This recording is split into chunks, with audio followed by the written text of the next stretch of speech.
નમસ્તે પશુપાલક મિત્રો. કામધેનુ યુનિવર્સિટી આયોજિત ઓનલાઈન પ્રશિક્ષણ કાર્યક્રમમાં આપ સૌનું હાર્દિક સ્વાગત છે. મિત્રો, ગાય એ આપણી ભારતીય સંસ્કૃતિની ધરોહર છે.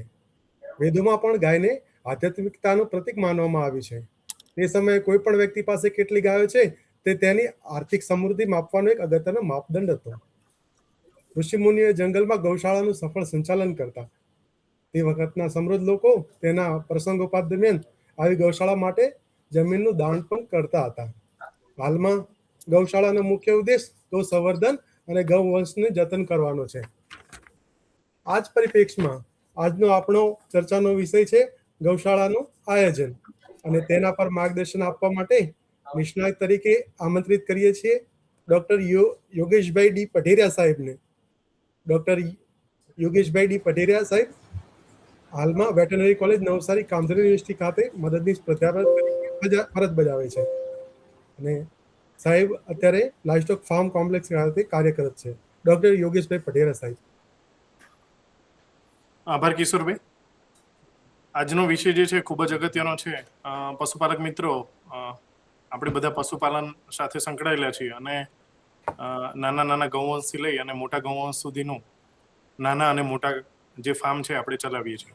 તો એમાં ઘણા બધા પાયાના તબક્કા છે કે ધારો કે આપણે ગૌશાળાનું આયોજન કરવું છે તો કયા મોટા ભાગના જે તબક્કા છે એને ધ્યાનમાં રાખીશું, અને એ ધ્યાનમાં રાખ્યા બાદ એ આર્થિક રીતે આપણને કઈ રીતે ફાયદો આપી શકે છે એ વિશે લઈ અને આજે આપની સમક્ષ હું રજૂ થઈ રહ્યો છું. તો આ તબક્કે હું કામધેનુ યુનિવર્સિટી અને વિસ્તરણ વિભાગનો ખાસ આભાર માનું છું કે આ તબક્કે મને યોગ્ય તક જે છે આપના તરફથી આપવામાં આવી, અને એક ઓનલાઈન પ્રશિક્ષણ કાર્યક્રમ દ્વારા હું આપની સમક્ષ જોડાયેલો છું. તો વાત કરીએ કે ગૌશાળાનું આયોજન જે કરવા જઈ રહ્યા છે, તો પહેલા હતું કે ખેતી એ એક અવિભાજ્ય અંગ તરીકે પશુપાલન સાથે જોડાયેલું હતું, પણ હાલ પશુપાલન એક સ્વતંત્ર વ્યવસાય તરીકે આપ સૌની સમક્ષ જે છે એ આકાર લઈ રહ્યું છે. મિત્રો, મોટા મોટા શહેરની આજુબાજુ પણ જોઈએ તો ઘણા બધા મોટા તબેલા પણ બનાવવામાં આવ્યા છે, જેથી કરીને વેચાતું કંઈ પણ એને ખોરાક આપવામાં આવે તે પણ જે પશુપાલકો છે એ સારો એવો એમાંથી નફો મેળવતા હોઈએ છે. તો પહેલા પશુપાલનને એક સંલગ્ન વ્યવસાય તરીકે આપણે ઓળખવામાં આવતો હતો, પણ હાલ એ સંલગ્ન વ્યવસાયનું સ્થાન ન લેતા એ એક આગવો વ્યવસાય તરીકે આકાર લઈ રહ્યો છે. પરંતુ જો આમાં અમુક વસ્તુને આપણે ધ્યાનમાં રાખીએ કે ખેતીમાં એક જોઈએ તો એક વાતાવરણની પ્રતિકૂળ અસર જોવા મળે છે. આપણે જોયું કે ગઈકાલે જ વરસાદ અને વાવાઝોડું જે છે સૌરાષ્ટ્રની અંદર હતું, અને એના લીધે જે ખેતીના પાક જે છે જે ખેડૂતને આંગણે પહોંચવાનો હતો એમાં મોટા ભાગે જે છે નુકસાન જોવા મળ્યું છે. તો આની સાથે જો પશુપાલનનો વ્યવસાય કરવામાં આવે તો પ્રતિકૂળ અસર હોય તો પણ આપણે આ વ્યવસાય જે છે એ ટકાવી રાખીશું, અને જે જીવાદોરી છે નાના પશુપાલકોની એ આપણે મેળવી શકીશું. તો આમ સરખામણી કરીએ તો લાંબા ગાળે આવક જે છે અને પોષણક્ષમ ભાવ જે છે એ પરિબળો જે છે આપણે મેળવી શકીશું. પશુપાલનનો વ્યવસાય કરતા હોય તો પશુપાલનથી નિયમિત આવક, આપણને ખ્યાલ છે કે ઘર આંગણે હવે દરેક ગામની અંદર બલ્ક મિલ્ક કુલર કે જે આપણે એક વિલેજ કોઓપરેટિવ સોસાયટી તરીકે ઓળખીએ છીએ, કે ગામમાં જે પણ દૂધ ઉત્પાદન થાય છે આપણે ત્યાં પહોંચાડીએ છીએ, એટલે નિયમિત એક આવકનો સ્ત્રોત તરીકે આપણે મેળવી શકીશું પશુપાલન દ્વારા. ત્યાર પછી વાત કરીએ તો દૂધ સહકારી મંડળીના મોટા નેટવર્કથી પોષણક્ષમ ભાવ, વેટરનરી એટલે જે પશુના જે ડોક્ટર છે એની મદદ પણ આપણને મળી રહે છે. સરકારી ધોરણે દાણની ઉત્પાદકતા જેવા કારણોને લીધે આજનું યુવાધન પશુપાલન તરફ વળેલું છે. મિત્રો, હું પણ આપની જેમ એક પશુપાલક જ છું, અને જો આપણે વાત કરું તો આમાં જો ખરેખર આપણી પાસે પોતાની જમીન હોય, લીલો સૂકોચારો આપના ત્યાંથી જ ઉત્પાદન થતો હોય તો આ ધંધાની અંદર ઓછામાં ઓછું 40% જેટલો નફો આપણે મેળવી શકીએ છીએ. પણ મેં જેમ કીધું એમ કે થોડી કન્ડિશન છે. જો આપણી સમક્ષ આ બધા જ જે ખોરાકના પરિબળો હાજર હશે તો. બીજી વાત કરીએ કે જમીન વિહોણા જે પણ પશુપાલકો છે એ પણ ક્યાંક લીજ ઉપર જમીન રાખીને મોટા શહેરોની ફરતે મોટા મોટા ડેરી ફાર્મ બનાવીને પણ આ રીતનો એક આવક રળતા થયેલ છે. આ જો પશુપાલનની સફળતાની વાત કરીએ તો ગ્રામ્ય ક્ષેત્રે પણ આ બેરોજગાર જે છે એને નાથવા માટે આ વ્યવસાય જે છે યુવાનો તરફ આજના યુગમાં આકર્ષણનું કેન્દ્ર છે. મિત્રો, આમ તો જોઈએ તો ગુજરાત એ ખરેખર 5મા નંબરે છે. દૂધ ઉત્પાદનની દ્રષ્ટિએ જોવામાં આવે તો આપણે 5મા નંબરે છીએ, અને પહેલા નંબરે ઉત્તર પ્રદેશ છે, ત્યારબાદ રાજસ્થાન છે. પણ જો વાત કરીએ કે સહકારી માળખું જે છે ગુજરાતની અંદર બહુ સારું છે. આ સહકારી માળખાના લીધે જ આપણને મોટા ભાગનું જે દૂધનો જે છે પોષણક્ષમ ભાવ મળે છે. એમાંથી જે પણ પ્રોડક્ટ બને છે અમૂલના બ્રાન્ડ સાથે આપણે વિદેશની અંદર પણ વેચી શકીએ છીએ. તો એ ફાયદો ખરેખર ગુજરાતમાં મળેલો છે. પ્રથમ જોવા જઈએ તો પહેલા નંબરે હરિયાણા છે, પંજાબ છે, પણ ત્યાં આવું કોઈ સહકારી માળખું જે છે ઉપલબ્ધ નથી. આ માળખું ઉપલબ્ધ નહીં હોવાના કારણે ત્યાં પોષણક્ષમ ભાવ જે છે એ મળવાપાત્ર થતું નથી. તો જો ગૌશાળાનું આયોજન કરવા માટે ઘણા બધા પશુપાલકો દ્વારા અત્રે એટલે કે જે આપણી ગુજરાત રાજ્યની વાત કરવામાં આવે તો એક નવસારી ખાતે, આણંદ ખાતે, જુનાગઢ અને દાંતીવાડા ખાતે એમ 4 જે છે જૂની વેટરનરી કોલેજો હતી. એમાંથી અત્યારે હિંમતનગર અને ભુજ ખાતે પણ નવી વેટરનરી કોલેજ જે છે સરકારશ્રી દ્વારા ફાળવવામાં આવેલી છે. તો આ તબક્કે આજે આપણે ગૌશાળાનું આયોજન કઈ રીતે કરી શકીએ અને તેની વિસ્તૃત જે માહિતી છે એના વિશે આપણે વાત કરવા જઈ રહીએ છીએ. તો સૌપ્રથમ ડેરી ફાર્મ અપનાવતા પ્રશ્ન થાય કે આ વ્યવસાય ચાલુ કરવો તો ગાયોનું ડેરી ફાર્મ ચાલુ કરવું જોઈએ કે ભેંસનું. એ બંનેની જે છે દૂધનું જે ક્ષમતા છે અલગ અલગ છે. તો એ ક્ષમતાના આધારે આપણે જો પસંદગી કરીએ તો આમાં આપણને વધારે નફો મેળવી શકીએ છીએ. જો ગાયની પસંદગી કરવામાં આવે તો ગાયના દૂધમાં ફેટનું પ્રમાણ ભેંસના દૂધ કરતાં ઓછું હોય છે, પરંતુ દૂધ ઉત્પાદન મહદઅંશે જો જોવામાં આવે તો એ ઘણું સારું જોવા મળે છે. હવે જો એમાં પણ આપણે સંકર જે ગાયો છે કે જે વિદેશથી આપણે ગાયો લાવ્યા છે ને એનું સંકરણ કરવામાં આવ્યું અને ત્યારબાદ જે પણ સંકર ગાયો આપણી વચ્ચે ઉપસ્થિત છે તો એની આપણી ભારતીય ઓલાદની સરખામણીમાં વાત કરીએ તો એનું દૂધ ઉત્પાદન જે છે એ ઘણું સારું હોય છે. હવે જો દૂધ ઉત્પાદન ભેંસના દૂધ કરતાં વધારે મળે છે, પરંતુ દૂધમાં ફેટનું પ્રમાણ પણ ઓછું મળે છે. એટલે આમ પશુપાલકો આપણે વાત કરવામાં આવે તો આપણી જે દેશી જે પણ ઓલાદો છે, ગીર છે કે કાંકરે છે, જે ગુજરાતમાં જોવા મળી રહી છે, તો એની અંદર દૂધ ઉત્પાદન જે છે એ આમ ઓછું હશે શંકર ગાયોના પ્રમાણમાં.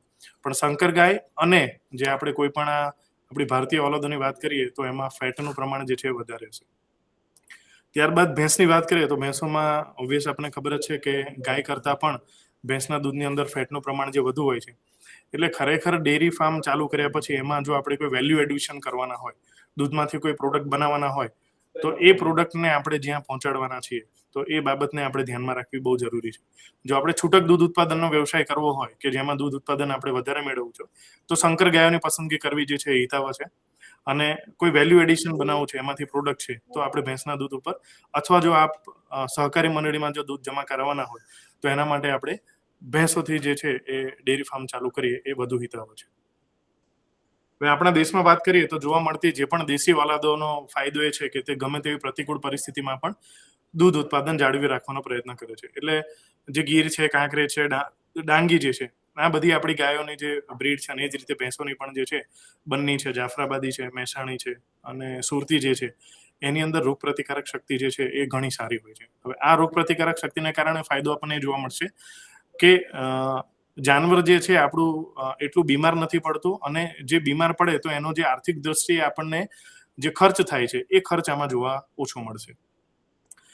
આ ઉપરાંત જો બીજા તબક્કાની વાત કરીએ તો જે તે વિસ્તારમાં દૂધની માંગ પ્રમાણે ગાય કે ભેંસની ઓલાદની પસંદગી કરવામાં આવે તો એ ઉત્તમ ગણાશે. હવે આ આપણો પ્રશિક્ષણ કાર્યક્રમ છે આખા ગુજરાતમાં અત્યારે દરેક પશુપાલકો જોઈ રહ્યા છે.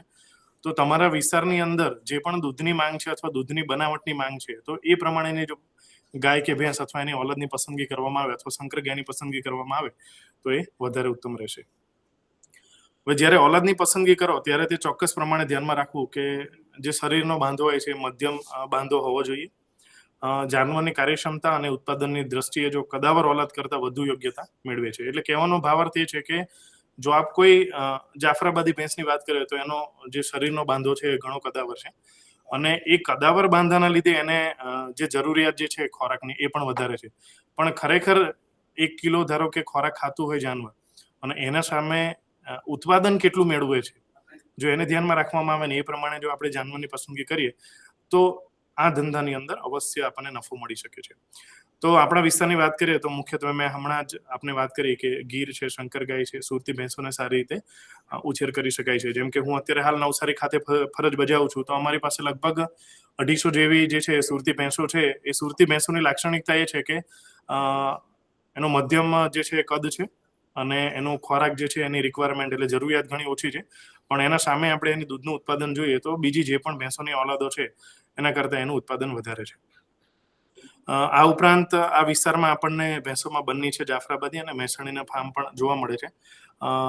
પણ જો એની વાત કરીએ તો આપણા એરિયાની અંદર એ પ્રમાણેનો ખોરાક હોય અને એ જો જાનવરને આપણે ત્યાં લાવીએ અને એ પછી એકાદ વેતર ત્યાં સેટ થાય ને ત્યાર પછી ખરેખર એનું દૂધ ઉત્પાદન જે છે આપણે મેળવી શકીએ છીએ. હવે પશુપાલકો પ્રશ્ન થાય કે ડેરી ફાર્મ ચાલુ કરવું છે. ઘણા બધા પશુપાલકો અમારે ત્યાં આવતા હોય છે કે સાહેબ આવી રીતે અમારે ફાર્મ ચાલુ કરવું છે. તો પહેલો જ પ્રશ્ન થાય કે જગ્યાની પસંદગી ક્યાં કરવી. પોતાની જમીન છે અથવા પોતાની જમીનમાં પણ કયા ભાગમાં શેડનું બાંધકામ કરવું, અથવા પ્રશ્ન એ થાય કે એક જાનવર દીઠ કેટલી જગ્યા જે છે એ જરૂર પડશે. તો જગ્યાની પસંદગી કરતા પહેલા જે નીચે મુદતના મુદ્દા આપેલા છે એ વિશે આપણે વિસ્તૃતમાં ચર્ચા કરીશું. તો પહેલું વસ્તુ એ છે કે ગૌશાળા શહેરની નજીક હોવી જોઈએ. એટલે શહેરની નજીક એટલા માટે કે માર્કેટ મળી રહેવું જોઈએ. હવે આપણે કોઈ દૂર જગ્યાએ ફાર્મ ચાલુ કર્યું હોય અને ત્યાંથી જો આપણી કોઈ પણ પ્રોડક્ટ દૂધ અથવા દૂધની પ્રોડક્ટ આપણે પહોંચાડવાની થાય તો એનો ટ્રાન્સપોર્ટેશન કોસ્ટ જે છે અને વહન કરવાનો ખર્ચ વધી જાય છે.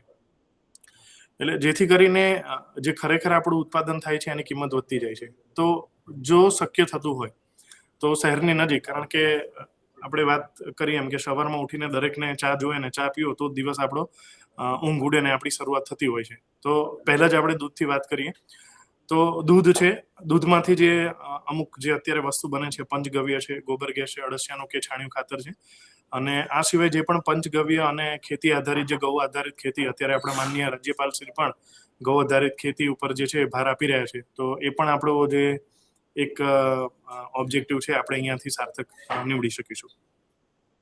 તો ઓછા ખર્ચે અને આપણે વધારેમાં વધારે આપણે એમને નફો જે છે એ પહોંચાડી શકીએ આ રીતે. તો શહેરની નજીક જો હોવાથી તો માર્કેટનો ફાયદો સીધો બનશે અને જેથી તૈયાર થયેલ કોઈ પણ દૂધ અથવા દૂધની જે પણ પ્રોડક્ટ હશે એને આપણે બને એટલા ઓછા સમયમાં ત્યાં પહોંચાડીશું. એટલે એને ઠંડુ કરવાની કે આ પણ જે છે એ કન્ડિશન ઘણી ઓછી જોવા મળશે. હવે ગૌશાળાથી માર્કેટ સુધી જો રોડની સગવડતા બહુ સારી હોય તો એ પણ બહુ અગત્યનો પરિબળ છે. કારણ કે જ્યારે પણ વરસાદની સિઝન હોય અથવા ચોમાસાની કોઈ સિઝન હોય તો એ વખતે પણ આપણી પ્રોડક્ટને પહોંચાડવા માટે ઘણીવાર તકલીફ પડતી હોય છે. તો જો આવી રોડની સગવડતા હોવી જરૂરી છે અથવા ફાર્મની જગ્યા હાઈવેથી નજીક પસંદ કરવામાં આવે તો એ ઘણી હિતાવહ રહે છે. શક્ય હોય ત્યાં સુધી જ્યાં પણ આપણું ફાર્મ અથવા ડેરી ફાર્મ આપણે બનાવવા જઈ રહ્યા છીએ ત્યાં આસપાસની જમીનમાં જો ઘાસચારો પણ સહેલાઈથી મળી શકે તે જગ્યા પણ પસંદ કરવી જે છે ઉત્તમ છે. તો જ્યાં આપણું ફાર્મ છે એની આજુબાજુમાં જો ઘાસચારો ઉગાડવામાં આવે તો જે ઘાસચારાને પણ ફાર્મ સુધી પહોંચાડવાની જે કિંમત જે છે આપણે ઘટાડી શકીશું. ફાર્મની જગ્યા જે છે એ શાંત હોવી જોઈએ. કોઈ આજુબાજુમાં મોટી ફેક્ટરી કે પ્રદૂષણ મુક્ત હોવી જોઈએ અથવા ઓછી પ્રદૂષણ મુક્ત જમીન હોય અથવા જગ્યા હોય એવી આપણે પસંદગી કરવી એ હિતાવહ છે. પાણી જે છે આખું વર્ષ મળી રહે તેવી જગ્યા જરૂરી છે. કારણ કે ઘણી જગ્યાએ અમે જોયું છે કે ચોમાસાની અંદર ફાર્મની જગ્યા એવી રીતે પસંદ કરવામાં આવી હોય કે આજુબાજુનું જે પણ પાણી હોય છે એ આપણા ફાર્મની અંદર ભરાઈ જતું હોય. તો એ વખતે જે છે એ જાનવરને પણ પ્રશ્ન થતો હોય અને એનું ઉત્પાદન જે ખરેખર છે આપણે મેળવી નહીં શકીએ. તો આ પણ એક જે છે એ ખાસ તબક્કો ધ્યાનમાં રાખવાની જરૂર છે. દિવસે ને દિવસે ગ્લોબલ વોર્મિંગની ઇફેક્ટ પણ આપણને જોવા મળે છે. કે કદી વિચાર્યું ના હોય કે આપણને ઉનાળાની અંદર પણ માવઠું જોવા મળે, પણ એ પણ હવે આપણે જોઈએ છીએ. તો પશુપાલક છે કે ખેડૂત છે અને લગભગ 12 માસ માટે હવે કોઈ પણ સિઝન માટે તૈયાર રહેવું પડે તો એના માટેનો એક અગત્યનો તબક્કો છે અથવા પરિબળ છે જે આપણે ધ્યાને લઈશું. ગૌશાળાનું બાંધકામ કરતા એ વાતનું ધ્યાન રાખવું કે ગરમ અને ભેજવાળા વાતાવરણમાં સૂર્યપ્રકાશ સીધો જ ભોંયતળિયા અથવા મૂત્રનિક અને ગમાણમાં પડે છે, જેથી આ સૂર્યપ્રકાશ જંતુનાશક તરીકેનું કાર્ય કરે છે. આ ઘણો નાનો એક મુદ્દો છે પણ એ ઘણું અગત્યનું પરિબળ છે. એના માટે જે શેડ આપણે બાંધવા જઈ રહ્યા છે એની દિશા જે છે પૂર્વથી પશ્ચિમ તરફની હોવી જોઈએ અને ઉત્તરથી દક્ષિણ જે છે એ જાનવર આપણે એને બાંધીશું. તો મોટાભાગે એવું થાય કે ઉત્તરથી દક્ષિણ તરફના પવનની દિશા હોય એટલા માટે આપણા જાનવરને વેન્ટિલેશન જે છે એ પૂરેપૂરું એને મળી રહેશે અને સીધો સૂર્યપ્રકાશ જે છે એ જાનવર ઉપર પડશે નહીં. તો આ એક જે છે બહુ ખાસ અગત્યનું બાબત છે. જ્યારે પણ ગૌશાળા બાંધવાની થાય ત્યારે એનું ડાયરેક્શન જે છે એ આપણે ધ્યાને લેવું જરૂરી છે. હાલ મેં જે આપણે વાત કરી કે ગૌશાળાના શેડનું બાંધકામ પૂર્વથી પશ્ચિમ દિશા તરફનું હોય અને તે અતિ ઉત્તમ ગુણાશે, જેથી હવાની અવર જવર છે એ શેડમાં મેં આપણે કીધું એમ કે ઉત્તરથી દક્ષિણ દિશા તરફનું રહે તો સારામાં સારું જે છે એ હવાની અવર જવર રહેશે. બને ત્યાં સુધી શેડની આસપાસ જો વૃક્ષોનું વાવેતર કરવામાં આવે તો જે બાહ્ય ટેમ્પરેચર છે અને શેડનું ટેમ્પરેચર છે એમાં 2 થી 3 ડિગ્રી સેન્ટીગ્રેડ જેટલું ઓછું તાપમાન જે છે એ આપણે જોવા મળશે. અને જેથી કરીને અત્યારે જે છે આપણે પંખા પણ લગાવતા હોઈએ છીએ, ઘણી જગ્યાએ ફોગર એટલે કે ફુવારા પણ હોય છે, તો એનો ખર્ચ પણ આપણે મહદઅંશે ઘટાડી શકીશું. વીજળીનો સપ્લાય બને ત્યાં સુધી 24 કલાક મળી રહે તેવી આપણે જગ્યાની પસંદગી કરવી એ અતિ ઉત્તમ છે. હવે વાત કરીએ કે જાનવર દીઠ જગ્યાની જરૂરિયાત કેટલી. ધારો કે કોઈને 10 ગાયથી ફાર્મ ચાલુ કરવું છે, 3 ગાયથી ચાલુ કરવું છે, 50 ગાયથી છે, 100 ગાયથી છે. તો અમારે નવસારી એટલે સુરતની આજુબાજુમાં ઘણા એવા બધા તબેલા છે કે જે 100 ગાય 200 ગાયથી એ લોકોએ જે છે બાંધકામ કરી અને સારી એવી આજીવિકા એમાંથી મેળવે છે. તો ગૌશાળાના આયોજન માટે જો ગાય રાખવામાં આવે તો ગાય માટે પણ જગ્યાની જરૂરિયાત જે છે અલગ છે. એ જ રીતે જો નાના વાછરડા કે પાડિયા છે તો એના માટે પણ જગ્યાની જરૂરિયાત, હમણાં આપણે આગળની સ્લાઇડમાં એ વિશે વિસ્તૃત ચર્ચા કરીશું કે ખરેખર એની જરૂરિયાત કેટલી છે.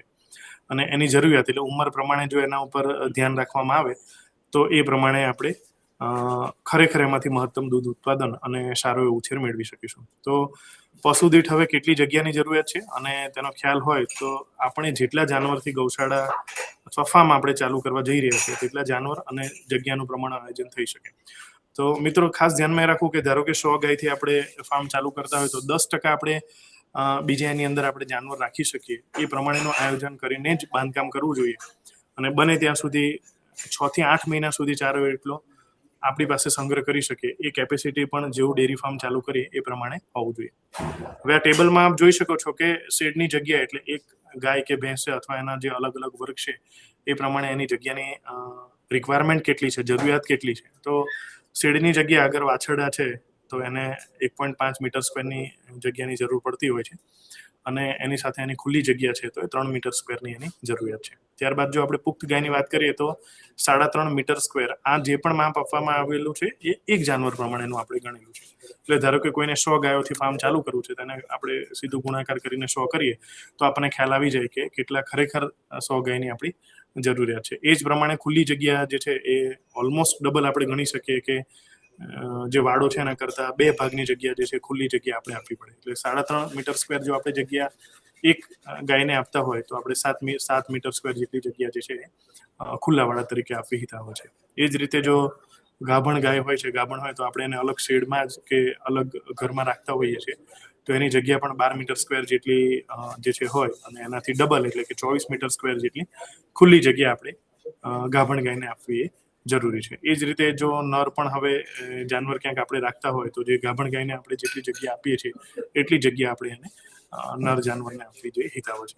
એ જ રીતે જો ભેંસ વર્ગની વાત કરીએ તો જો પુખ્ત ભેંસ હોય તો એને 4 મીટર સ્ક્વેર જેટલી જગ્યા શેડ માટે અને 8 મીટર સ્ક્વેર જેટલી જગ્યા જે છે એ ખુલ્લા વાડા તરીકે આપણે આપીએ તો એ ખૂબ જ હિતાવહ છે. હવે આપણે આદર્શ પશુ રહેઠાણ શું કહી શકીએ તો મેં આપના માટે એક ફોટોગ્રાફ મૂકેલો છે. આપણે એવું નથી આજે નક્કી કરવાનું કે નહીં આપણે પાકું જ ભોંયતળિયું અથવા પાકું જ છાપરાવાળું જે છે એ આદર્શ પશુનું રહેઠાણ બનાવવું જોઈએ. પણ મેં તમને એક ફોટોગ્રાફ આપેલો છે કે જાનવરની ગમાણ કેવી રીતે હોવી જોઈએ અને ઊભા રહેવા માટેની જગ્યા જે છે એ કેટલી હોવી જોઈએ અથવા કઈ રીતની હોવી જોઈએ જે આ ફોટામાં નિહાળી શકો કે આપણે પાકું ભોંયતળિયું છે, છેલ્લે એક મૂત્રનિક છે જેથી કરીને જે પણ જાનવરનો પેશાબ હશે એ બધું એક જગ્યાએથી નીકળી જશે.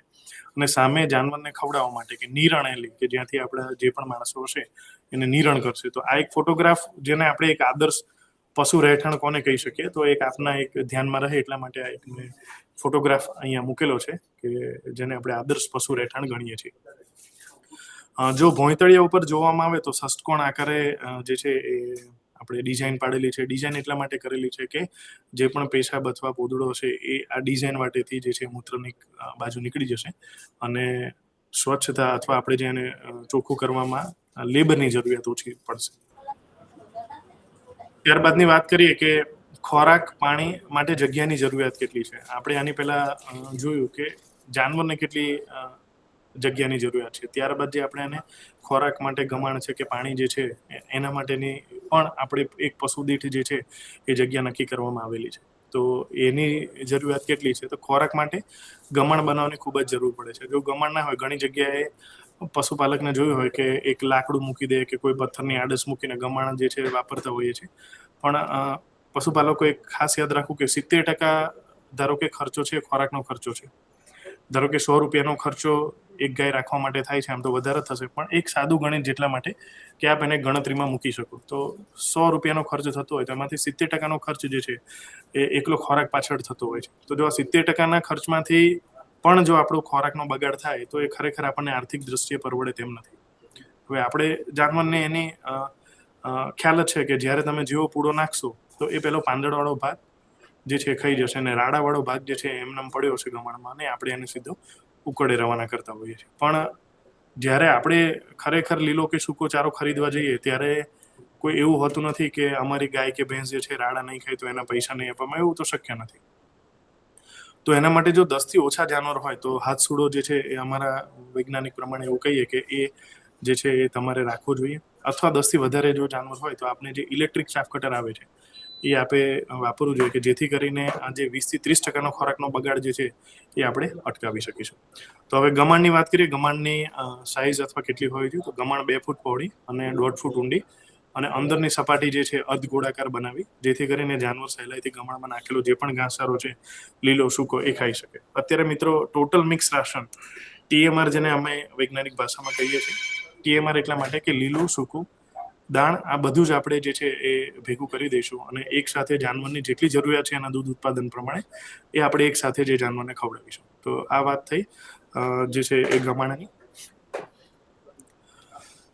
હવે હમણાં જ વાત કરી હતી કે જો વૃક્ષ ઉછેર કરવામાં આવે તો આપ આ ફોટોગ્રાફની અંદર જોઈ શકો છો કે અમારા ફાર્મનો જ ફોટો છે કે જ્યાં અમે આજુબાજુની અંદર જે છે વૃક્ષ ઉછેર કરેલો છે. તો આ વૃક્ષ ઉછેરથી શું થશે કે ખરેખર એકચ્યુઅલી જે તાપમાન છે 2 થી 4 ડિગ્રી સેન્ટીગ્રેડ જેટલું તાપમાન જે છે એ ઓછું જોવા મળશે અને એના લીધે એનું દૂધ ઉત્પાદન જે છે ખાસ કરીને ઉનાળાની સિઝનમાં આપણે જોઈશું કે જાનવરનું દૂધ ઉત્પાદન છે મહદઅંશે ઘટી જતું હોય છે. તો જો જાનવરનું ઉત્પાદન આપણે એક ધારું જાળવી રાખવું હોય તો જો આપણા શેડની ફરતે આવી રીતે 2 થી 4 ડિગ્રી જેટલું સેન્ટીગ્રેડમાં ઘટાડો કરવો હોય તો જો વૃક્ષ ઉછેર કરવામાં આવે તો એનાથી પણ મહદઅંશે આપણે જે દૂધ ઉત્પાદન છે એ ઉનાળાની સિઝનમાં આપણે જાળવી શકીશું. ત્યારબાદ આર્થિક દ્રષ્ટિએ જે લોકો સક્ષમ પશુપાલકો છે એ આપણે જોયું છે, મેં હમણાં પણ આપણે વાત કરી એમ કે પંખા છે અથવા એની ઉપર જે ફુવારો ફોગર જે આપણે કહીએ છીએ એ પણ સિસ્ટમ જે છે એ લગાવતા હોય છે. એનાથી પણ મહદઅંશે ઉત્પાદન જાળવવામાં મદદરૂપ થઈ શકશે. હવે એક પુખ્ત ગાય હોય અને એને ખરેખર જગ્યાની કેટલી જરૂરિયાત છે, ગમાણની લંબાઈ કેટલી હોવી જોઈએ પ્રતિ 100 જાનવર પ્રમાણે અને એની જે પાણી આપણે જેમાં આપીએ છીએ જેને અવાડો પણ કહી શકીએ અને અત્યારે તો ઓટોમેટિક વોટરિંગ સિસ્ટમ પણ ઘણા પશુપાલકો જે છે એ લગાવતા થયા છે કે જ્યારે પણ જાનવર એ ઓટોમેટિક વોટરિંગ સિસ્ટમ પાણીની સિસ્ટમ છે એમાં મોઢું અડાડે એટલે ઓટોમેટિક લેવલ પ્રમાણે પાણી ભરાતું જાય. જેમ જાનવર પાણી પીતું જશે એમ એનું લેવલ જે છે જળવાતું જશે. તો ખરેખર એક જાનવર પ્રમાણે એની જગ્યાની જરૂરિયાત કેટલી છે, તો જે એક પુખ્ત ગાય હોય તો 60 થી 75 સેન્ટીમીટર જેટલી જગ્યાની જરૂરિયાત છે અને 100 જાનવર પ્રમાણે લંબાઈની વાત કરીએ ગમાણ જેને અમે મેન્જર તરીકે પણ ઓળખીએ છીએ તો 6000 થી 7500 સેન્ટીમીટર જેટલી છે એની જરૂરિયાત છે. એ જ રીતે અવાડાની પણ વાત કરીએ તો પ્રતિ 100 જાનવર પ્રમાણે 600 થી 750 સેન્ટીમીટર જેટલી જગ્યાની જરૂરિયાત છે. એ જ પ્રમાણે વોડકી માટે પણ અહીંયા જે છે માપ આપેલું છે અને વાછરડા માટેનું પણ માપ પણ આપના ધ્યાન માટે અહીંયા મૂકવામાં આવેલ છે. હવે વાત થઈ પશુ પસંદગીની કે જ્યારે પહેલું જ્યારે ફાર્મ ચાલુ કરવાનું હોય ને આપણે જે સારી 10 કે 20 ગાયો કે જ્યાંથી પણ આપણે શરૂઆત કરવાની હોય એમાં જે પહેલા જાનવર લાવીશું અને આપણે ફાઉન્ડેશન સ્ટોક તરીકે એને ઓળખતા હોઈએ છીએ કે આપણે એવું કહેવામાં આવે કે કૂવામાં હોય તો અવડાવવામાં આવે.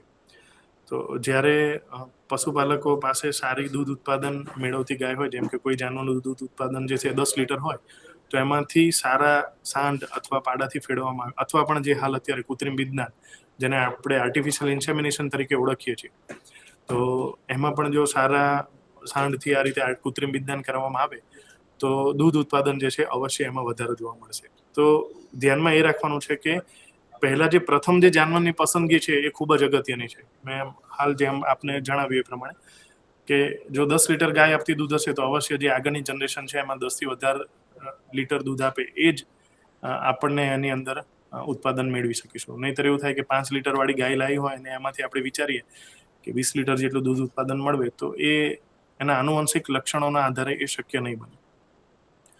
તો સારું દૂધ ઉત્પાદન આપતા પશુની પસંદગીથી જો ડેરી ફાર્મ ચાલુ કરવામાં આવે તો આવનારી પેઢીમાં પણ સારું ઉત્પાદન જે છે આપણે મેળવી શકીશું. પશુની પસંદગી કરો ત્યારે પશુનો બાહ્ય દેખાવ એક તો કે એને જે છે કોઈ પણ બ્રીડ અથવા આપણે ગીર ગાય લેવાની છે તો ગીર ગાયના દરેક લક્ષણો હોય એ એમાં જોવા જરૂરી છે. તેનું દૂધ ઉત્પાદન કેટલું છે અને પ્રજનન ક્ષમતા જોવી એ ખૂબ જ જરૂરી છે. એના માટેનું એક આપને અત્યારે મેં ફોટોગ્રાફ બતાવેલું છે કે પાયો મજબૂત તો ઇમારત પણ મજબૂત, એમ પોચું અને સંકોચનશીલ બાવલું જે હોવું જોઈએ. જ્યારે પણ દૂધ ઉત્પાદન થાય અથવા જ્યારે આપણે દુવાનું હોય ત્યારે એનો બાવલાનો વિકાસ જોવા મળે ને જ્યારે દૂધ જે છે એ દોઈ લેશો એના પછી બાવલું જે છે એનું સંકોચનશીલ જે થઈ જશે, તો એના આધારે ખબર પડે કે આ ગાયનું દૂધ ઉત્પાદન સારું છે. ત્યારબાદ બાવલાની આગળ જોઈશું તો એક દુગ્ધ શીરા જે છે એ આવેલી હોય છે. એ જેટલી વાંકી ચૂકી હશે, જેટલી પહોળી હશે, તો એના આધારે આપણને ખબર પડશે કે જે પણ જાનવર છે એનું દૂધ ઉત્પાદન જે છે એ વધારે છે. બને ત્યાં સુધી પ્રથમ કે બીજા વેતરના જાનવરની પસંદગી કરવી. એમાં પણ જો તાજું વિયાણ થયેલું જાનવર હોય તો એ અતિ ઉત્તમ કહેવાય, કારણ કે ઘણીવાર એવું થાય કે ગાભણ જાનવર લાયા પછી આપણે ત્યાં એનું વિયાણ થાય ને ત્યારબાદ આપણને ખ્યાલ આવે કે એક કે બે આંચળ કદાચ બંધ છે અથવા એમાંથી દૂધ નથી આવતું, તો એ આર્થિક દ્રષ્ટિએ એ શક્ય નહીં થાય. કારણ કે મોટા ભાગે ભારતની વાત કરવામાં આવે તો જાનવરની પસંદગી અથવા એની કિંમત દૂધ ઉત્પાદનના આધારે જ નક્કી કરવામાં આવે છે. પણ જો બીજા દેશની વાત કરવામાં આવે તો એમાં ખરેખર એના બાહ્ય લક્ષણ કેવા છે, દૂધ ઉત્પાદન જે છે એક જ પરિબળ નથી, તો એ બાકીના પરિબળ પણ ત્યાં ધ્યાને લેવામાં આવે છે. પણ મોટા ભાગે આપણા ભારતની વાત કરીએ તો દૂધ ઉત્પાદનના આધારે જે જાનવરની કિંમત નક્કી થતી હોય છે. તો હવે ખરેખર દૂધ ઉત્પાદન કેટલું છે એ પણ નક્કી કરવું જે છે એ એક કળા છે. કારણ કે આજના સમયમાં પશુપાલક સાથે અથવા મારે પણ જો ગાય લેવી હોય ને હું એવું કહું કે મારે ગાય લેવી છે ને આપને કદાચ ત્યાં આવું તો આપ પણ એવું કરશો કે સાહેબ આવવાના છે તો આપણે સવારમાં અડધી ગાય દોઈએ એટલે સાંજે મારી સમક્ષ જો ગાયનું દોહન કરવામાં આવે તો ખરેખર હોય એના કરતાં વધારે દૂધ ઉત્પાદન દેખાશે. પણ ખરેખર એટલું જ દૂધ ઉત્પાદન મારા ત્યાં કદાચ જાનવર આવે ત્યારબાદ એ દૂધ ઉત્પાદન મેળવવું શક્ય નહીં બને. તો એના માટે જો શક્ય થાય તો પશુપાલકો 3 સડિંગ ટાઈમ માટે, એટલે કે સવારે, સાંજે અને બીજા દિવસ સવારે, એમ ખરેખર 3 ટાઈમ એ જાનવરનું દોહન કરવું જોઈએ. અને ત્યારબાદ ખરેખર દૂધ ઉત્પાદન કેટલું છે એની એક એવરેજ મેળવીને ત્યારબાદ એની જો કિંમત નક્કી કરવામાં આવે તો ખરેખર કિંમત અને દૂધ ઉત્પાદન કેટલું છે આપણે જાણી શકીશું. હાલ જ વાત કરી એમ કે પોચું સંકોચનશીલ બાવલું છે, લાંબી પહોળી અને વાંકી ચૂકી જો દુગ્ધ શીરા હોય એ પણ ઘણું અગત્યનું પરિબળ છે. ત્યારબાદ મૂત્રાશયના નીચેના ભાગમાં પણ મિલ્ક મિરર તરીકેનો એક ભાગ છે કે એ જેટલો પહોળો અને તો સમજી લેવાનું કે ગાયની અંદર એનું દૂધ ઉત્પાદન વધારે છે. એ પસંદગી જ્યારે આપણે પશુની કરવામાં આવે ત્યારે ઉત્પાદિત થતા બજારમાં કયા અર્થે વેચાણ કરવું એ ઘણું અગત્યનું કારણ છે. ભારતની અંદર તો એવું પણ નથી, પણ ઘણા બધા બહારની કન્ટ્રીમાં જોયું છે કે દૂધમાંથી દૂધને પણ અલગ અલગ ભાગમાં વેચીને એમાંથી બનતી જે પ્રોડક્ટ છે એનો અલગ અલગ ભાવ મેળવી શકીએ. પણ આપણે અહીંયા જ્યારે પણ દૂધ ભરવામાં આવે ત્યારે ખાલી ફક્ત ફેટ અને એની અંદર રહેલા SNF આ 2 તબક્કાને જોવામાં આવે છે. અત્યારે સરકાર એ પણ જોઈ રહી છે કે સ્વચ્છ દૂધ ઉત્પાદનનો એક નવો કન્સેપ્ટ આવી રહ્યો છે કે પશુપાલકો આપણે એની સાથે કદમથી કદમ મેળવવો જ પડશે. કારણ કે આપણે ઘણીવાર ન્યૂઝપેપરમાં વાંચ્યું હશે કે અહીંયાથી દૂધનો પાવડર ભારતમાંથી ક્યાંક બહારની કન્ટ્રીમાં મોકલવામાં આવ્યો ને પછી લગભગ મેટ્રિક ટનની અંદર એ પાવડર જે છે એનો નિકાલ ત્યાં કરવામાં આવ્યો. એનું કારણ છે કે જંતુનું પ્રમાણ એક તો વધારે છે. એગ્રીકલ્ચર જે પણ આપણે ખોરાક ખવડાવવાના છે એની અંદર પેસ્ટિસાઇડ જે છે અને ઇન્સેક્ટિસાઇડ એનું પ્રમાણ ઘણું જોવા મળે છે અને જેથી કરીને કેન્સરની શક્યતા વધતી જાય છે. અને આના કારણે બહારની કન્ટ્રીની અંદર આપણી જે આપણા મિલ્ક પાવડર કે જે છે એ ગ્રાહ્ય રાખવામાં આવતો નથી. ત્યારબાદ એમાં એન્ટીબાયોટિકનું પ્રમાણ પણ વધુ જોવા મળે છે. આ એન્ટીબાયોટિક વધારે હોય કે જેથી કરીને પણ ઘણા બધા જે છે રોગો મનુષ્યની અંદર થતા હોય છે. તો આવી રીતે પણ એ લોકો મિલ્ક પાવડર જે છે એ આપણો પસંદ નથી કરતા. તો સરકાર હવે નવું વિચારી રહી છે કે સહકારી ક્ષેત્રે પણ આમાં ઘણો આગવું પરિબળ છે કે સ્વચ્છ દૂધ ઉત્પાદન તરીકે વળીએ. એટલે જેમ અત્યારે આપ ડેરીમાં દૂધ ભરવા જાઓ છો અને ફેટ અને SNF આ બંને પરિબળ જોવામાં આવે છે, એની સાથે હવે જંતુનું પ્રમાણ કેટલું છે એ પણ ગણવામાં આવશે. જો જંતુનું પ્રમાણ ઓછું હશે તો આપને અવશ્ય બીજા પશુપાલક કરતા ભાવ વધારો જે છે આપણને સારો મળે એવો છે. તો દૂધને જો છૂટક વેચાણથી અથવા તો ડેરીમાં ભરવાનું હોય તો સંકર ગાય અને દેશી ગાય અતિ ઉત્તમ રહેશે. એટલે હમણાં જ મેં આપને વાત કરી કે ખરેખર દૂધમાંથી કઈ પ્રોડક્ટ બનાવી છે, એનું વેચાણ ક્યાં કરવું છે, માર્કેટ કોણ છે, એને જો થોડુંક ધ્યાનમાં રાખીને પછી જો આ ધંધો કરવામાં આવે તો અવશ્ય આમાંથી આપણે નફો મેળવી શકીશું. જો દૂધમાંથી કોઈ બનાવટ બનાવીને વેચવી હોય તો ભેંસની પસંદગી કરવી પણ જે છે અતિ ઉત્તમ ગણાશે. અને જો દૂધમાંથી ચીઝ બનાવી હોય તો સંકર ગાયની પસંદગી કરી શકાય. કારણ કે સંકર ગાયની અંદર દૂધનું પ્રમાણ જે છે એ આપણી ભેંસ અથવા આપણી જે ભારતીય ગાયની ઓલાદો છે એના કરતાં વધારે છે. તો જો એમાં વેલ્યુ એડિશન કરવામાં આવે, એમાંથી પ્રોડક્ટ બનાવવામાં આવે ચીઝ જેવી, તો આપણે સંકર ગાયની પસંદગી કરવી એ વધુ યોગ્ય રહેશે મારી દ્રષ્ટિએ. હવે પ્રશ્ન થાય કે ફાર્મ તો ચાલુ કરી દીધું, જગ્યાની વાત કરી દીધી, કયા વિસ્તારમાં આપણે કરીશું એ પણ થોડું નક્કી કરી લીધું. પણ હવે ઘાસચારા માટે જમીનની જરૂરિયાત કેટલી? ધારો કે આપણને એવું થાય કે 3 ગાય અથવા 5 ગાયથી આપણે ચાલુ કર્યું તો ખરેખર એક પશુ પ્રમાણે અથવા જમીનના ભાગ પ્રમાણે ખરેખર કેટલી જમીન હોવી જોઈએ અથવા એમાં કેટલો ઘાસચારો ઉગાડવો જોઈએ. તો સામાન્ય રીતે 1 એકરની અંદર 2 થી 3 દુધાળા જાનવર માટે ઘાસચારાની નોર્મલ જે છે જમીનની જરૂરિયાત રહેતી હોય છે, જેમાં આપ કોઈ પણ લીલો ચારો જે છે ઉગાડો અને એમાંથી ઉત્પાદિત થતો આ જે ચારો છે આપણે જાનવરને એના આધારે નિભાવીશું. તો જે પ્રમાણે પશુની સંખ્યા નક્કી થાય તે મુજબ જમીનની જરૂરિયાત રહેતી હોય છે. એટલે આપણે અહીંયા જોયું કે 1 એકરમાં 2 થી 3 પશુ છે, તો આપણે જ્યારે ધારો કે 100 ગાયોથી આપણે ફાર્મ ચાલુ કરવું છે, તો એ પ્રમાણે એટલી જમીનની જે છે આવશ્યકતા છે લીલો કે સૂકો ચારો જે છે એ મેળવવા માટે.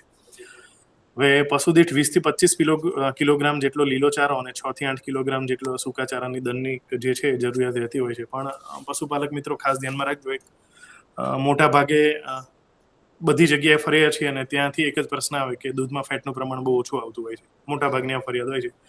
તો બને ત્યાં સુધી એમાં સૂકો જે ચારો છે અતિ મહત્વનું પરિબળ છે. તો જો બન્ની અથવા જાફરાબાદી પ્રકારની જે ભેંસો છે એની અંદર 6 થી 8 કિલોથી સૂકા ચારાથી એની દૈનિક જરૂરિયાત પૂરી થતી ન હોય, તો આપ જાનવર ખાઈ શકે એટલો સૂકો ચારો જે છે આપી શકો છો. તો એમાં ફેટનું પ્રમાણ જે જળવાશે. 20 થી 25 કિલોગ્રામ જેટલો લીલો ચારો છે, એમાં પણ ધાન્ય વર્ગ અને કઠોળ વર્ગ એમ જો 2 ભાગ પાડવામાં આવે તો એ અતિ ઉત્તમ છે. ચાફ કરેલો જે છે અથવા આપણે એના નાના ટુકડા કરી દઈએ, લીલો અને સૂકો ચારો મિક્સ કરીને ખવડાવીએ તો એમાં જાનવરને કોઈ ભાવતી વસ્તુ જેમ કે રચકો ખવડાવવામાં આવે તો ગાય ફક્ત આપણી રચકો જ ખાશે, સૂકો ચારો એ દિવસે નહીં ખાય. તો એને પણ જો આપણે અમારી ભાષામાં, વૈજ્ઞાનિક ભાષામાં એને સિલેક્ટિવ ફીડિંગ તરીકે કહેતા હોઈએ છીએ, તો એ પણ જે છે આપણે આ મહદઅંશે એને આપી શકીશું. તે છતાં પણ જો જાનવરની ભૂખ ન સંતોષાય તો મેં જેમ આપને કીધું એમ કે સૂકો ચારો જાનવરની ભૂખ સંતોષાય ત્યાં સુધી આપણે આપવો જોઈએ. દાણ આપવાનું પણ એક જે છે એ મુખ્ય પરિબળ છે કે ખરેખર એના દૂધ ઉત્પાદન પ્રમાણે આપણે દાણ આપવું જોઈએ. ઘણા પશુપાલકો એમ કહેતા હોય કે સાહેબ અમારી ગાય તો આટલું ખાય ને આટલું ખાય, પણ એ ખરેખર એના શરીર માટે જરૂરી હોતું નથી. એ કાં પોદળા વાટે બહાર જશે અથવા એ જાનવર જે છે એ એના લોહી ચડાવશે, શરીર એનું કદાવર થતું જશે, પણ ખરેખર એના ઉત્પાદન ઉપર કોઈ અસર થશે નહીં. તો શરીરના નિભાવ માટે જો ગાય હોય તો 1.5 કિલો દાણની જરૂર પડતી હોય છે ને એને દર 1 લીટર દૂધ ઉત્પાદને 400 ગ્રામ જેટલી દાણની જરૂરિયાત છે. તો એ જ રીતે પશુપાલકો મિત્રો તો આપણે જણાવવાનું કે જો ભેંસ હોય, ઘણાને પ્રશ્ન થાય કે અમે ભેંસ રાખીએ છીએ તો ભેંસ માટે પણ શરીરના નિભાવ માટે 2 કિલોગ્રામ જેટલું દાણ અને દર 1 લીટર દૂધ ઉત્પાદને 500 ગ્રામ જેટલું દાણ આપવું જે છે એ જરૂરી છે. તો આમ એક સામાન્ય અંદાજ મેળવવાની વાત કરીએ તો જેટલું પણ દૂધ ઉત્પાદન હોય એના 50% પ્રમાણે આપણે દાણ આપવું જોઈએ અને એને પણ 2 સરખા ભાગમાં વહેંચવું જોઈએ. મોટા ભાગે આપ જે છે એ દૂધનું દોહન પહેલા એટલે કે સવારે અને સાંજે 2 ટાઈમ જ્યારે દોહન કરતા હોય તો એના પહેલા આપ જે છે દાણ કે ખોળ ખવડાવતા હોય તો એને આપણે 2 સરખા ભાગમાં એની જરૂરિયાતને વહેંચી અને એ રીતે આપીએ તો ખરેખર એના દૂધ ઉત્પાદન પ્રમાણે દાણની જરૂરિયાત પૂરી થશે અને એમાંથી મહત્તમ દૂધ ઉત્પાદન આપણે મેળવી શકીશું.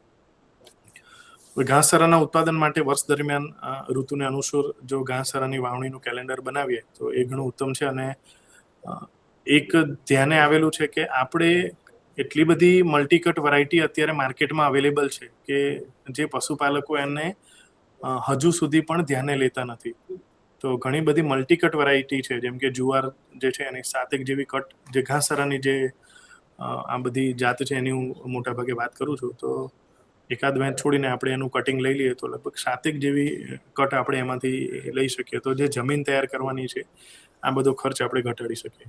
ત્યારબાદ મેં હમણાં આપનું જે ધ્યાન દોર્યું કે કઠોળ વર્ગ અને ધાન્ય વર્ગ, શરીર માટે કઠોળની પણ જરૂરિયાત છે અને ધાન્ય વર્ગ કે જેમાંથી કાર્બોહાઈડ્રેટ મળે છે, આ બંનેની જે જરૂર છે એ સામાન્ય રીતે જાનવરને હોય છે જરૂરિયાત એની. જેમ આપણે પણ વાત કરીએ તો જમવા બેસે તો એક કઠોળ અને એક સાથે સિઝન પ્રમાણેનું કોઈ પણ શાક હોય એ શરીરની બંને જરૂરિયાત છે એ પૂરી થતી હોય છે. તો અહીંયા પણ અત્યારે વૈજ્ઞાનિકો દ્વારા આ રીતે પણ ઘણી બધી મલ્ટીકટ વેરાયટી ડેવલપ કરેલી છે કે જેમાં બાજરી અને રચકો એ બંનેની મલ્ટીકટ વેરાયટી છે. એટલે તમે એક જ ઘાસચારાનો પાક જો આપના ખેતરમાં ઉગાડો છો અને એને આપણે કટ કરીને સીધો જાનવરને ચાફ કરીને ખવડાવીએ છીએ તો એમાં ધાન્ય વર્ગનો અને ધાન્ય વર્ગ સાથે કઠોળ વર્ગનો ચારો પણ બંને એક સાથે મળી રહેશે. તો આજના સમયમાં મલ્ટીકટ ઘાસચારાની જાતો પણ ઉપલબ્ધ છે, જેથી કરીને પશુપાલકોને ખેડ, બિયારણના થતા ખર્ચમાં ઘટાડો અને ઘાસચારાની ઉપલબ્ધતા જે છે એ આખું વર્ષ મળી શકે છે. તો એના માટે પણ 6 થી 8 મહિના જેટલો સમય માટે આપણે લીલો કે સૂકો ચારો, એમાં પણ જો સૂકા ચારાની વાત કરીએ તો એને આપણે સંગ્રહ કરવામાં આવે તો ક્યારેય પણ કોઈ એવી અવિપરીત કન્ડિશન આવે અથવા એવી કન્ડિશન છે કે જ્યારે ઘાસચારો આપણી પાસે ઉપલબ્ધ નથી, તો આપણે જાનવરને એનાથી નિભાવી શકીશું. તો પશુને લીલા ઘાસમાં પણ જો ધાન્ય વર્ગ અને કઠોળ વર્ગ એમ બંને જો ઘાસચારો મિશ્ર કરીને આપવામાં આવે તો જાનવરની પ્રોટીન અને કાર્બોહાઈડ્રેટ કે જેને આપણે શર્કરા તરીકે ઓળખીએ છીએ એની જરૂરિયાત પણ આપણે પૂરી કરી શકીશું. ત્યારબાદ વાત કરીએ તો આજના યુગમાં દરેક ક્ષેત્રમાં સળગતો પ્રશ્ન કે મજૂરની જરૂરિયાત, માણસો છે નહીં, તો એ પ્રશ્ન આપણા વ્યવસાયમાં પણ જોવા મળે છે. અને એટલા માટે જ ઘણા બધા પશુપાલકો ઓટોમાઇઝેશન એટલે કે જેટલા બને એટલા શક્ય કૃત્રિમ સંસાધનો છે એનો જે છે ઉપયોગ કરી રહ્યા છે. તો ડેરી ફાર્મ વ્યવસાયનો મુખ્ય આધાર જે છે એ જાનવર સાથેની રોજિંદી ક્રિયા કરતા મજૂર ઉપર રહેલ છે. કારણ કે દોવાની જ વાત કરીએ અથવા ખોરાક ખવડાવવાની વાત કરીએ તો માણસો વગેરે શક્ય નહીં થાય. પણ હાલ મિલ્કિંગ મશીન પણ ઉપલબ્ધ છે. તો જો 10 ગાય દીઠ અમારી વૈજ્ઞાનિક ભાષામાં કહીએ તો ખરેખર ક્યારે મિલ્કિંગ મશીન જે છે એફોર્ડેબલ કિંમતમાં કહી શકીએ તો જ્યારે 10 જાનવર આપણી પાસે હોય અને આપણી પાસે જો દૂધનું મશીન હોય તો આપણે એની કિંમત જે છે એ આ 10 ગાયોમાંથી સાદી ભાષામાં કહીએ તો આપણે કાઢી શકીશું. તો મજૂરની જરૂરિયાતનો પ્રશ્ન આ વ્યવસાય ઉપર પણ ઘણો જ નકારાત્મક અસર કરે છે. અને જેથી કરીને મોટા પશુપાલકો આ વ્યવસાયમાં જે યાંત્રિકતા જે છે એ તરફ વળી રહ્યા છે. એટલા માટે જ મિલ્કિંગ મશીન છે, ઓટોમેટિક ચાપ કટર પણ છે અને સ્વેટ સ્ક્રેપર પણ અત્યારે યુઝ થઈ રહ્યા છે કે જેથી કરીને છાણને એને પણ એને દૂર કરી શકાય શેડમાંથી. તો 10 જાનવર દીઠ દૂધ દોહન અને સંલગ્ન કાર્ય માટે મોટા ભાગે એક મજૂરની જરૂરિયાત રહેતી હોય છે.